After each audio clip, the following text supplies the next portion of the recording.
क्या आप लोगों को भी कन्फ्यूजन होती है कि पर्सन और पर्सन्स, पीपल और पीपल्स का एक्चुअल यूज़ क्या है और इनमें डिफरेंस क्या है? Let's see. Assalamualaikum, welcome to English Seekers 9. Please like, share and subscribe this channel. Thank you so much for choosing this video.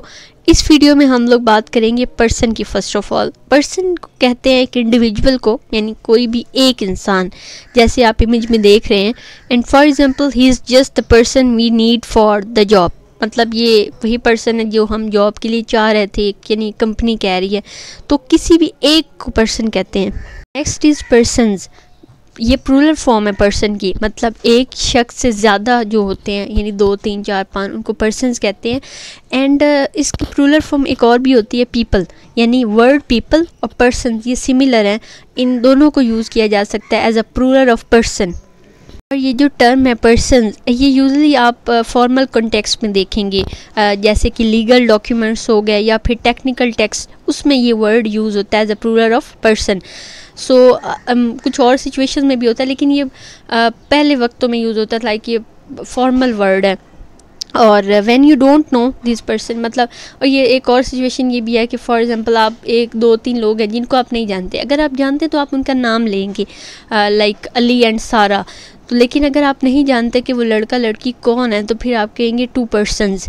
सो ये एक थोड़ा साइड पे कॉन्सेप्ट है कि पर्सन्स किनको कह सकते हैं जिनको आप जानते नहीं हो, वरना आप मोस्टली उनका नाम ही लेते हैं।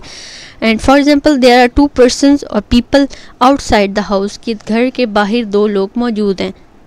तो आपने यहाँ पर पर्सन्स क्यों लिखा? क्योंकि आपको उनका पता नहीं है कि वो 2 लोग कौन हैं, वरना आप उनके नाम लेते कि अली एंड सारा या मिशेल एंड फहद, तो मतलब कुछ भी आप लिखते थे। एंड या the next term is people. तो ये एक कोलेक्टिव नाउन है और इसका मीनिंग ये है कि collective group of human beings, यानी जो एक पर्टिकुलर नेशन, कम्युनिटी या एथनिसिटी से बिलोंग करते हो। और ये जो टर्म है ना प्लूरल, ये प्लूरल फॉर्म जो है, एक पर्सन हमने देखा है वो बहुत लिमिटेड है, लेकिन ये बहुत कॉमन है। क्यों? क्योंकि ये किसी भी कॉन्टेक्स्ट में कितने भी मल्टीपल इंडिविजुअल्स हों उनके लिए यूज़ हो जाती है। जैसे 1 पर्सन, 2 पीपल्स, 8 पीपल्स या 8 बिलियन पीपल्स हो, कुछ भी हो, मतलब जितनी भी अमाउंट हो, पीपल यूज़ हो जाता है। And the last term is peoples.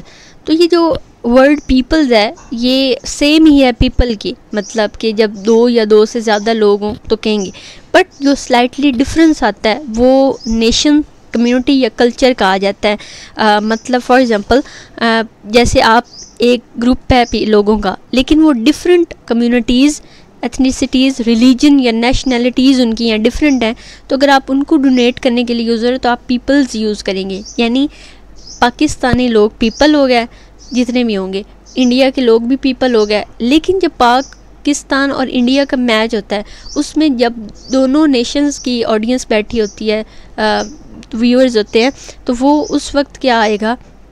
उस वक्त पीपल्स आएगा कि 2 डिफरेंट नेशंस के जो लोग हैं उनको पीपल्स कहेंगे। And the example is the class will be focused on the history, peoples and culture of the region। मतलब कि ये जो हम क्लास अरेंज करने जा रहे हैं उसका फोकस हिस्ट्री होगा, पीपल्स यानी मुख्तलिफ नेशंस के लोग होंगे और cultures of the region. Hopefully concept clear हो गया होगा। For any query you can write in the comment section. Feedback ज़रूर दें, शेयर करें, सब्सक्राइब करें and thank you so much for watching.